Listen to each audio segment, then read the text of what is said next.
வாங்க ஜான்சி சிஸ்டர், எப்படி இருக்கிறீங்க? எப்படி இருக்கிறீங்க? சாப்பிட்டீங்களா? உப்புமா சாப்பிட்டீங்க? ஆமாம், முன்னே சொன்னீங்களா? மறந்துட்டேன். எப்படி இருக்கிறீங்க ஜான்சி சிஸ்டர்?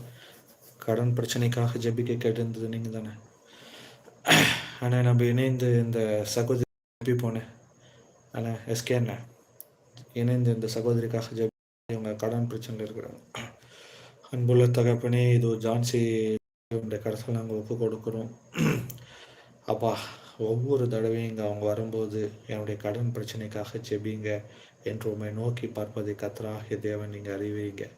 அப்பா, இது ஐஸ்வர்யத்தை சம்பாதிக்க உனக்கு நான் பலனை தருவேன் என்று உங்களுடைய வார்த்தை சொல்கிறது. நீ அநேக ஜாதிகளுக்கு கடன் கொடுப்பாய், நீயோ கடன் வாங்க மாட்டாய் என்று உங்களுடைய வார்த்தை சொல்கிறது. அந்த மகள் படுகிற வேதனை, அந்த மகள் படுகிற துக்கம், அந்த மகள் படுகிற எல்லா இன்னல்கள், பிரச்சனைகள், கடன் கொடுத்தவன் கடன் வாங்கினவனுக்கு அடிமை என்று உடைய வார்த்தை சொல்கிறது.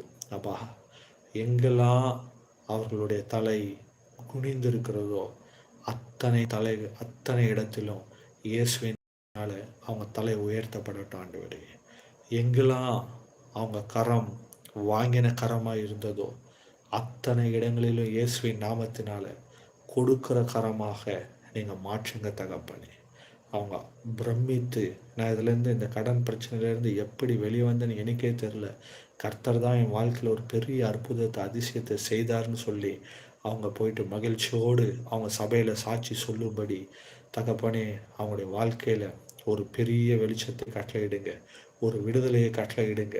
இதோ உன் துக்க நாட்கள் முடிந்து போனது என்ற உங்களுடைய வார்த்தைக்கு ஏற்ப அவர்களுடைய வாழ்க்கையில் சமாதானமும் சந்தோஷமும் இலைப்பாறுதலும் மன மகிழ்ச்சியும் உண்டாகட்டும்.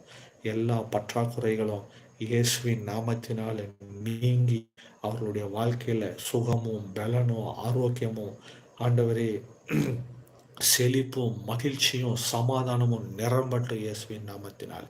அவர்களுடைய ஆண்டவரே, இதோ நீ துன்பத்தை கண்ட நாட்களுக்கு பதிலாக சரியாய் உனக்கு மகிழ்ச்சி நாட்களை தருவேன் என்று உங்களுடைய வாக்கு தத்துவத்துக்கு ஏற்ப அவங்க